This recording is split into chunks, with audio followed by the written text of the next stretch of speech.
Última hora. Hay un virus que en este momento navega por el Océano Atlántico a bordo de un crucero de lujo. Un virus para el que no existe cura. Un virus para el que no existe vacuna.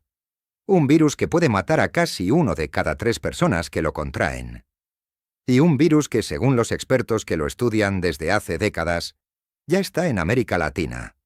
Ya está en los roedores que viven en los campos, en los basureros, en los vertederos de Argentina, de Chile, de Uruguay, de Paraguay. Y lo que nadie en México está diciéndole a la gente con suficiente claridad es que ese mismo virus, en sus distintas variantes, también existe en roedores mexicanos. El hantavirus no llegó de Asia, no llegó de África, vive en América. Y el brote del crucero MV Hondius es la señal de alarma más visible que este continente ha recibido sobre una amenaza que ha estado aquí todo el tiempo. Lo que pasó en ese crucero de bandera holandesa que salió de Ushuaia, Argentina, el 1 de abril es una historia que comenzó con una excursión para ver pájaros y terminó con 3 muertos en el medio del Océano Atlántico y el mundo entero, preguntándose cómo es posible que en pleno 2026, con toda la tecnología médica disponible, haya un virus para el que no existe ningún tratamiento específico que funcione. 3 personas que pagaron entre 15 y 24.000 euros por un viaje de lujo por el Atlántico Sur. 3 personas que se subieron a ese barco sanas y que no llegaron a su destino. Y decenas más que todavía están a bordo sin saber con certeza si tienen el virus o no. Quédate hasta el final, porque en este video vamos a explicar qué es exactamente el hantavirus, por qué es tan peligroso, por qué no tiene cura ni vacuna, qué tiene que ver Argentina con todo esto, y sobre todo qué riesgo real existe para México y para los mexicanos. No vamos a generar pánico innecesario, pero sí vamos a decir la verdad completa, porque la verdad, en este caso, es la única herramienta que existe para protegerse. Para entender lo que está pasando, hay que empezar desde el principio. El hantavirus no es un virus nuevo. Existe desde mucho antes de que los científicos lo identificaran formalmente. En 1993, en un lugar llamado Four Corners en el suroeste de Estados Unidos, donde se encuentran los estados de Arizona, Nuevo México, Colorado y Utah, una serie de muertes inexplicables de jóvenes sanos empezó a alarmar a las autoridades sanitarias americanas. Personas que en días pasaban de estar perfectamente bien a tener los pulmones llenos de líquido y morir asfixiadas. Los médicos no entendían qué estaba pasando. Hasta que los científicos de los CDCE, el Organismo de Control de Enfermedades de Estados Unidos, identificaron el culpable, un nuevo virus transmitido por los excrementos de un roedor llamado ratón ciervo, que vivía en esa región. Ese fue el descubrimiento del síndrome pulmonar por hantavirus en América del Norte. Y desde entonces el mundo supo que este virus tenía presencia en todo el continente americano. En América Latina, el hantavirus tiene su propia historia. Y parte de esa historia es especialmente relevante para entender lo que pasó en el crucero. Argentina fue clasificada constantemente por la Organización Mundial de la Salud como el país con la mayor incidencia en América Latina de esta enfermedad transmitida por roedores. El aumento en las temperaturas amplía el alcance del virus, porque a medida que sube el calor y cambian los ecosistemas, los roedores que portan el hantavirus pueden reproducirse en más lugares y entrar en contacto con más personas. En Argentina, circula la cepa más peligrosa de todas. Se llama virus de los Andes. Y lo que la hace especialmente aterradora es algo que muy pocas cepas del hantavirus pueden hacer: transmitirse de persona a persona. La variante Andes, propia de la Patagonia, es la única cepa que se transmite de humano a humano. En un espacio cerrado como un barco, la probabilidad de contagio es muchísimo mayor. Esa es la tormenta perfecta, porque tienes mucha gente en un espacio muy pequeño, pasando mucho tiempo juntos, con poca ventilación. Gobierno de México. Un crucero, con sus camarotes pequeños, sus comedores compartidos, sus pasillos estrechos, es exactamente el tipo de entorno que convierte a una enfermedad de transmisión limitada en un brote. No porque el hantavirus sea tan contagioso como el COVID, sino porque las condiciones de convivencia forzada en un barco acercan a las personas al nivel de contacto que este virus necesita para pasar de una persona a otra. La principal hipótesis sobre el origen del brote apunta a una pareja de origen holandés como posible foco inicial de contagio. Ambos turistas habrían contraído hantavirus durante una excursión en la que observaron aves en la ciudad de Ushuaia previa al embarque. Durante esa actividad visitaron un vertedero, un entorno donde podrían haber estado expuestos a roedores portadores del hantavirus. Piensen en lo que eso significa. 2 personas fueron a ver pájaros. Visitaron un basural. Respiraron el aire cerca de los excrementos de un ratón infectado. Y sin saberlo, sin sentir nada en ese momento, se convirtieron en portadores de un virus para el que no existe tratamiento. Subieron al barco. Pasaron días conviviendo con otras 145 personas en un espacio cerrado. Y cuando los síntomas empezaron a aparecer, ya era demasiado tarde para varios de sus compañeros de viaje. Los síntomas del hantavirus son traicioneros, porque en sus primeras etapas son completamente indistinguibles de un resfriado común o de una gripa fuerte. Fiebre, dolores musculares, fatiga, náuseas, dolor de cabeza. Cualquier persona que lo siente piensa que se está resfriando y toma un analgésico. Pero en los casos graves, que ocurren sin previo aviso y sin que sea posible predecir quién los va a desarrollar, esos síntomas evolucionan en cuestión de horas hacia algo completamente diferente. Los pulmones se llenan de líquido, la presión arterial colapsa, el corazón empieza a fallar, y el médico que está al lado no tiene ningún medicamento específico que pueda darle al paciente para combatir el virus. Solo puede tratar los síntomas. Solo puede poner al paciente en ventilación mecánica y esperar que su propio sistema inmunológico sea capaz de ganar la batalla.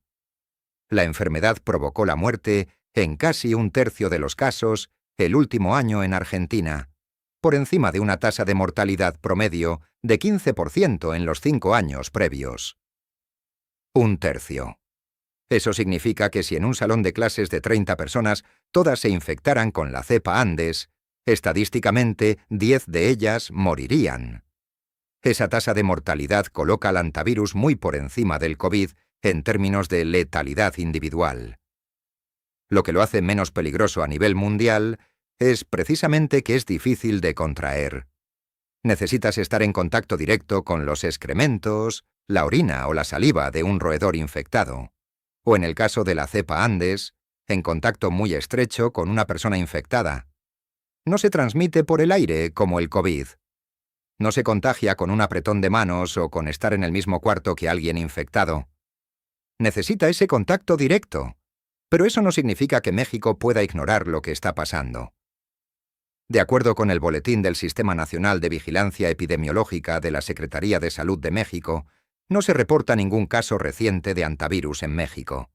Sin embargo, sí hay estudios universitarios que aseguran que existen colonias de roedores infectados en el país. Un veterinario de la UNAM explicó que es casi imposible saber si hay casos porque las personas no siempre buscan atención médica. Ámbito. Eso es lo más preocupante de todo. No que haya un brote activo en México, sino que si hubiera casos, probablemente no lo sabríamos, porque los síntomas iniciales son iguales a los de miles de otras enfermedades, porque los médicos en zonas rurales no tienen acceso a las pruebas necesarias para diagnosticarlo, y porque muchas personas en comunidades rurales, que son las más expuestas a los roedores portadores del virus, no van al médico cuando tienen fiebre y dolores musculares. Toman un paracetamol y siguen trabajando. Y si el virus evoluciona hacia sus formas graves, cuando llegan al hospital ya es demasiado tarde. México tiene hantavirus en sus roedores. No la cepa Andes de Argentina, sino otras variantes locales que circulan en ratones silvestres en zonas rurales de varios estados del país. Y aunque esas variantes no tienen la capacidad de transmitirse de persona a persona que tiene la cepa Andes, sí pueden infectar a personas que entran en contacto con roedores infectados. Agricultores, trabajadores del campo, Personas que limpian bodegas o establos donde hay presencia de ratones. Esos son los grupos de mayor riesgo en México. Y muchos de ellos no saben que el virus existe ni que podrían estar expuestos. La Secretaría de Salud de México activó sus sistemas de vigilancia epidemiológica después del brote del crucero. Pero activar la vigilancia no es lo mismo que tener capacidad de respuesta real. México no tiene suficientes laboratorios con capacidad para hacer las pruebas de PCR específicas para antivirus en zonas rurales, donde los casos potenciales se concentran. No tiene protocolos estandarizados para que los médicos de primer nivel sepan cuándo sospechar de antivirus en un paciente con fiebre y problemas respiratorios. Y no tiene, como no tiene nadie en el mundo, ningún medicamento específico que pueda darle a un paciente diagnosticado. Esa es la realidad que el brote del crucero MV Ondius puso sobre la mesa de manera dramática e inesperada. No es una crisis para México hoy mismo. No hay un brote activo. No hay razón para el pánico. Pero sí es una señal de alerta que el sistema de salud mexicano debería estar usando para reforzar exactamente las capacidades que le faltan. Diagnóstico temprano en zonas rurales, educación a las comunidades más expuestas sobre cómo protegerse del contacto con roedores, y protocolos claros para que los médicos de primer nivel sepan qué hacer cuando ven un paciente con los síntomas correctos. Porque el antivirus no va a desaparecer. El cambio climático está expandiendo el rango geográfico de los roedores que lo portan.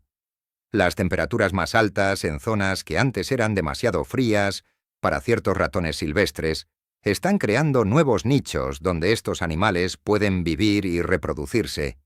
Y más roedores en más lugares significa más oportunidades de que el virus llegue a más personas. No mañana. No la próxima semana.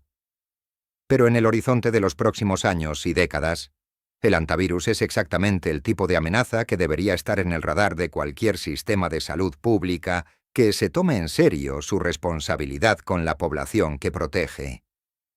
El crucero MV Ondius llegará el sábado a Tenerife, en las Islas Canarias de España.